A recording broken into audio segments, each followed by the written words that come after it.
Hola, buenos días. Bienvenidos al proyecto IPG Patsala de Español. Me llamo Carlos Izquierdo Tobías y soy exprofesor visitante de Jamia Millia Islamia en Nueva Delhi. Ahora nos encontramos en el módulo 34 del paper Introducción al cine de español. Este módulo se titula Grandes series de televisión. En este módulo vamos a hablar de algunas series españolas destacadas bien por su calidad cinematográfica, su popularidad o la posibilidad que ofrecen al estudiante no nativo de acercarse a la historia y sociedad de España. El lector ha de saber que esta es una lista breve de las numerosas series que se han producido y se siguen produciendo en España. Comenzamos con Historias para no dormir, que comenzó a emitirse en 1966 y estuvo en pantalla hasta 1982.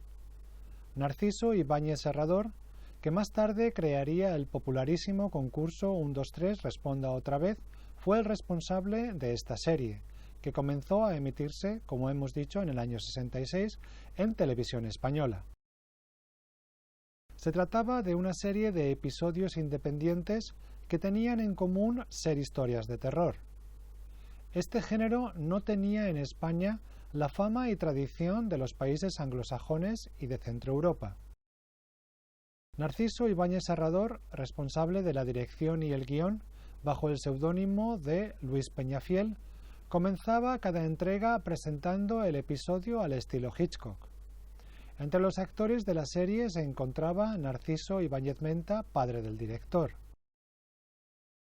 El primer episodio de la primera etapa se tituló El cumpleaños y se emitió el 4 de febrero de 1966.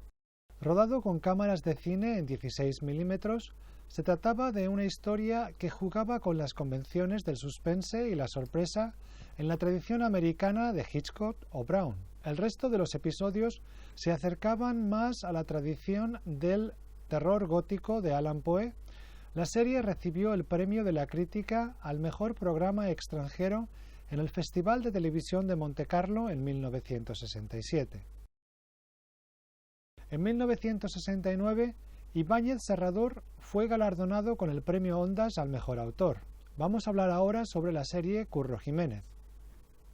Curro Jiménez fue una serie creada por el dramaturgo uruguayo Antonio Larreta, que había huido de la dictadura cívico-militar uruguaya que subió al poder en 1972.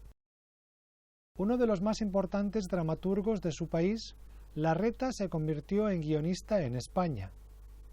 Colaboró con Mario Camus en el guión de Los Santos Inocentes del 84 y con Jaime Chávarri y otros en el guión de Las Cosas del Querer en 1989. Curro Jiménez nos cuenta las andanzas del bandolero del mismo nombre en la serranía de Ronda, en Andalucía, durante la Guerra de la Independencia de España contra la invasión francesa. Se rodó en varios puntos de la geografía andaluza, como la serranía de Ronda o el Cabo de Gata. El bandolero, interpretado por Sancho Gracia, es un prototipo de bandolero romántico andaluz, un hombre justo y de buen corazón. Se hace acompañar de personajes ya legendarios en la cultura popular televisiva de los españoles, como el algarrobo, interpretado por Álvaro de Luna, el estudiante, José Sancho, el fraile, Francisco Algora, o el gitano, interpretado por Eduardo García. La banda lucha contra los soldados franceses a la vez que roba a los ricos para ayudar a los pobres. El personaje de Curro Jiménez se basó en Andrés López, también llamado el Barquero de Cantillana, que vivió en el siglo XIX. Tras perder su oficio de barquero por unos pleitos, se echó al monte. La serie reproduce este episodio que da comienzo a la trama. En el contexto de la transición española del régimen franquista a la democracia, la serie ha sido valorada por sus valores progresistas, algo que tiene mucho que ver con el trabajo de algunos de los directores de la serie como Mario Camus, Pilar Miró o Antonio Drobe.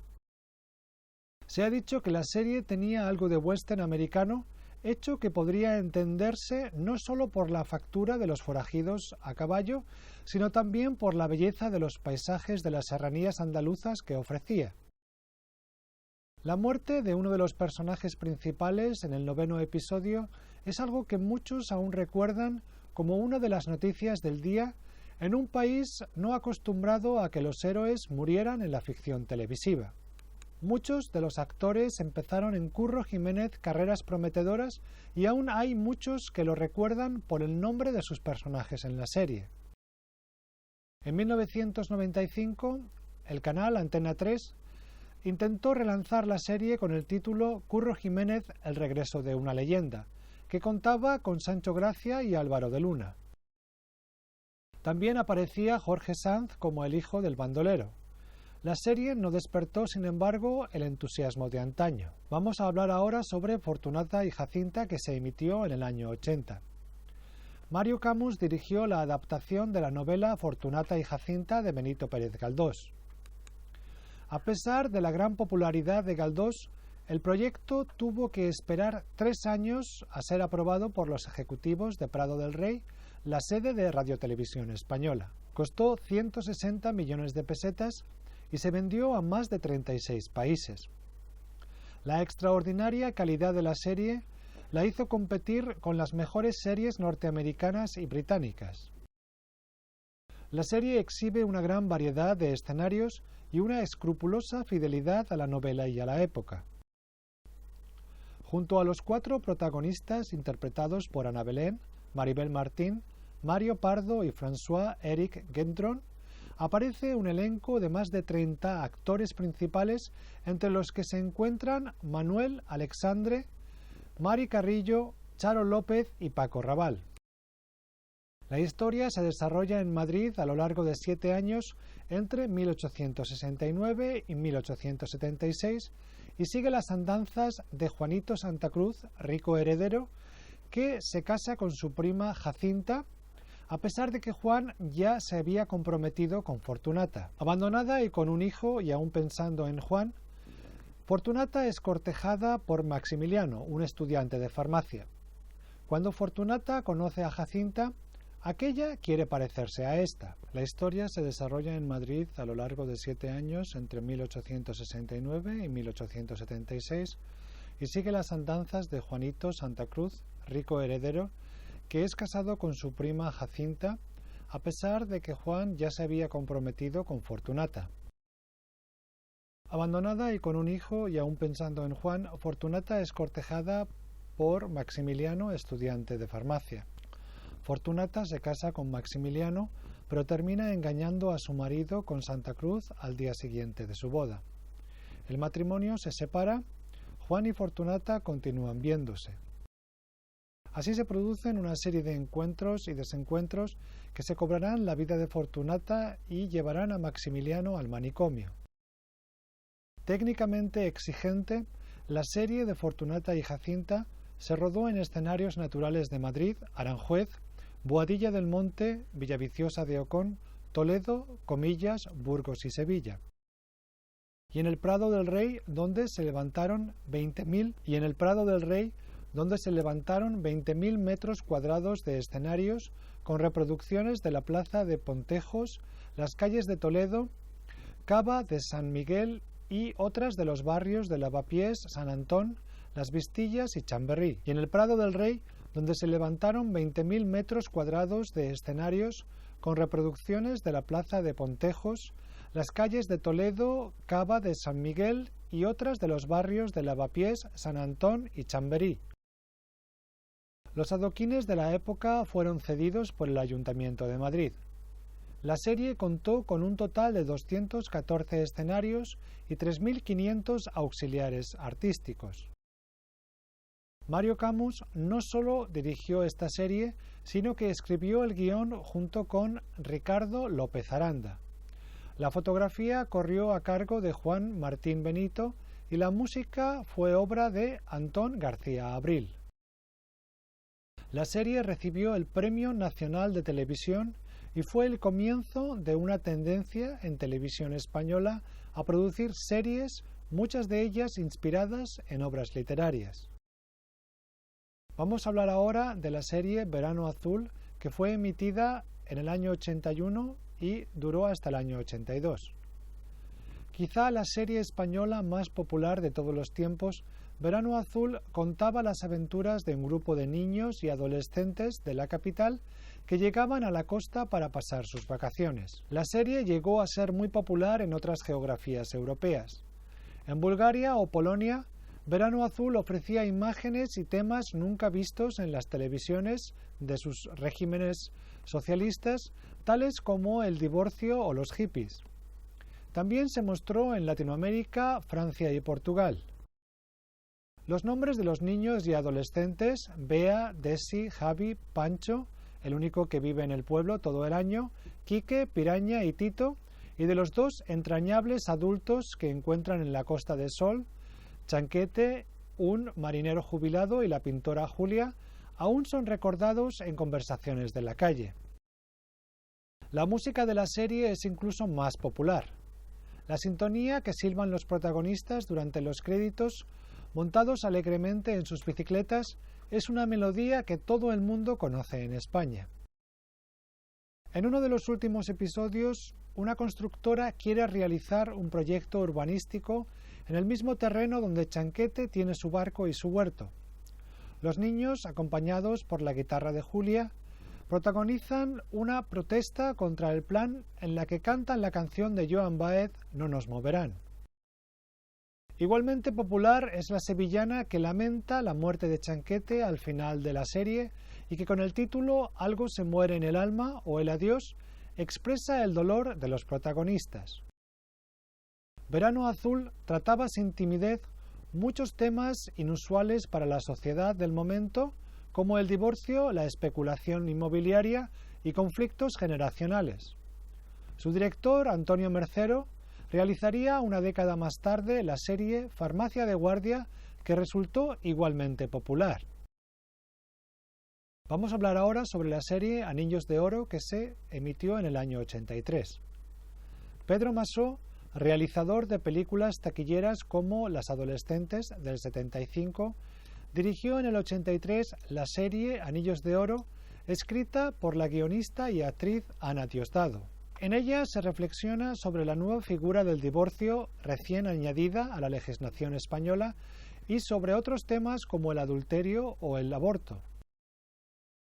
La serie fascinó y levantó ampollas a partes iguales por su valiente tratamiento de estos temas. Ana Diosdado interpreta a Lola, que dejó la profesión de abogada para cuidar de sus hijos y que ahora quiere volver a ejercer.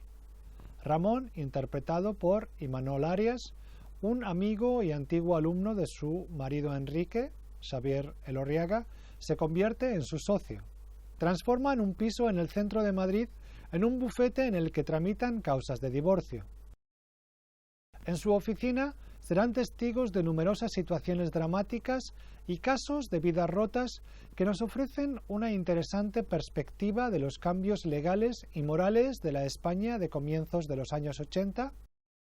Actores como Jesús Guzmán, Ana Obregón, Ana Torrent o Amparo Larrañaga pasaron por el bufete de Lola y Ramón. Juan Luis Galiardo y Mónica Randall interpretaron a un matrimonio con problemas y Tony Isbert actúa en uno de los pocos papeles de homosexual velado en la tele de los 80. La serie Juan Luis Galiardo y Mónica Randall interpretaron a un matrimonio con problemas y Tony Isbert actúa en uno de los pocos papeles de homosexual velado en la tele de los 80. La serie, de 13 capítulos, fue premiada con el TP de Oro a la mejor serie nacional.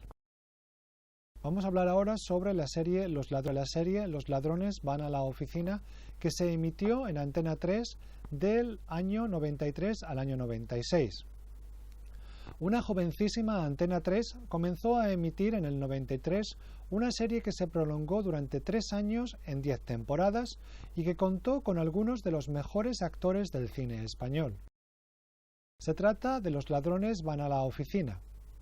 El título no ha de llevarnos a confusión, pues no se trata de una serie sobre crímenes contra la propiedad en una oficina. La oficina, es el nombre del bar de Madrid regentado por la Pruden, interpretada por Anabela Alonso, y su marido, el Smith, Antonio Resines, en el que se reúnen habitualmente un grupo de ladrones y timadores. El líder es don Anselmo, interpretado por Fernando Fernán Gómez, y sus dos compañeros son Escabeche, José Luis López Vázquez, y Anticuario, Manuel Alexandre. El comisario García, interpretado por Agustín González, no les quita el ojo, pues sabe que siempre están planeando algún timo nuevo. Eduardo Ladrón de Guevara fue el creador de la serie y Tito Fernández su director.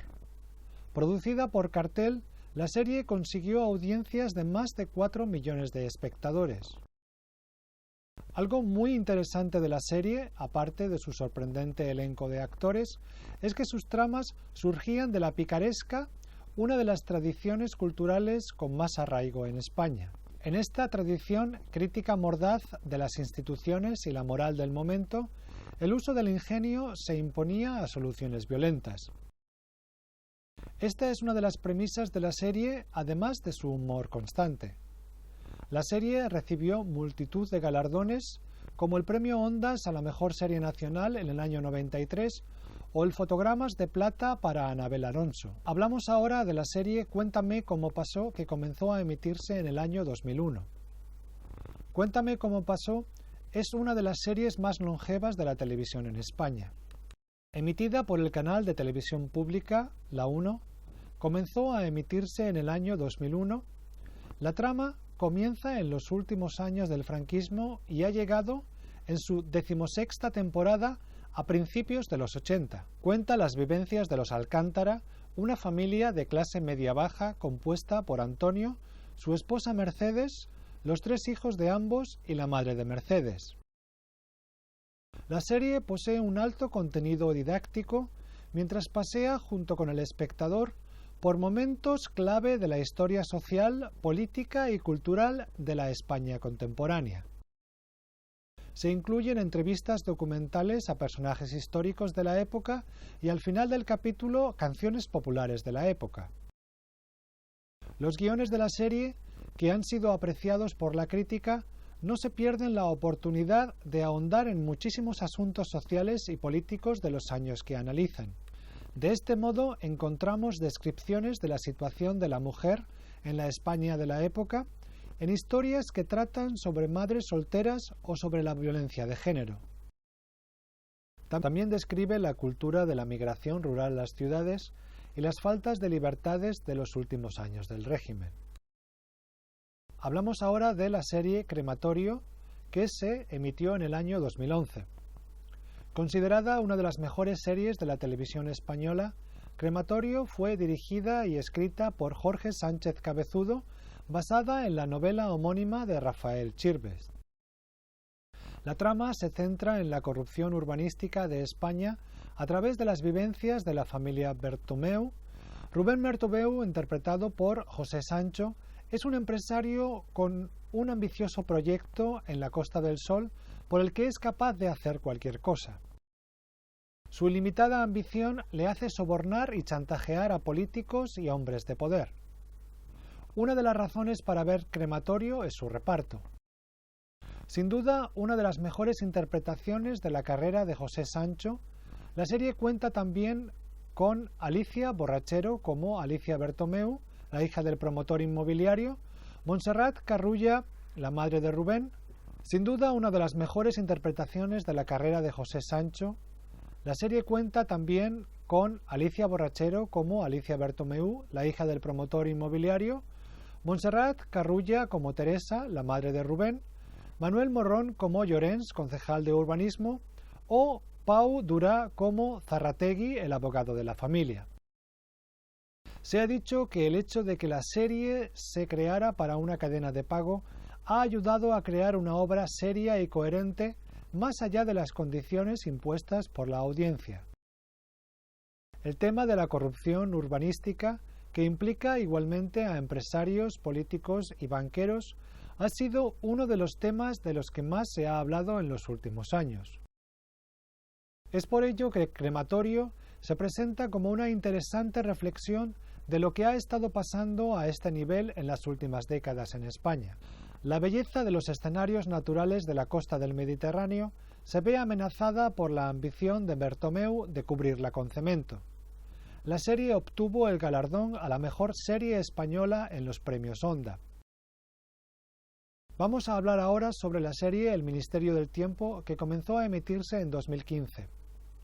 El Ministerio del Tiempo es una de las series más originales de la televisión de los últimos años, especialmente porque se atreve con un género nada célebre entre las series de cuña nacional. Creada por Pablo y Javier Olivares para la televisión española, nos narra las aventuras de un comando formado para trabajar en el Ministerio del Tiempo, una institución secreta cuya sede esconde una estructura de escaleras y puertas a través de las cuales se puede acceder a diferentes momentos de la historia de España.